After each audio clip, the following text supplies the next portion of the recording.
We're here today to introduce the first Ram 1500 TRX came off the line today.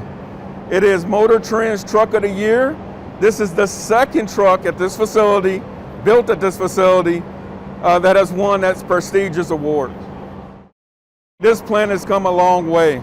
So if you think about it, 3 or 4 years ago when we first launched the 1500 truck, it was the first truck ever built inside these 4 walls. This has been known mainly as a car facility, an auto facility. So to not only learn how to build a Ram truck, but also to master building a Ram truck, it's extremely proud for all of the entire membership here at this facility. It's just another example of how we all pull together to understand the importance of launching a vehicle.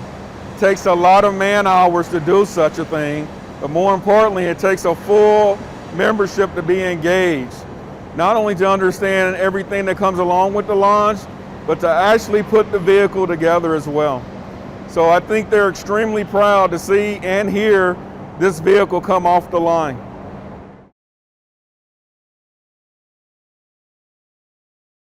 What's special about this truck is that it's VIN number 1 of the Launch Edition, The Launch Edition has this special Anvil colored paint, and it has an interior center console badge that shows and proves that it's VIN number 1, decorated in red versus normally it's black. And again, it's a limited production run that just celebrates the launch of the vehicle, and it's been met with just great enthusiasm, and it's sold out in less than 3 hours.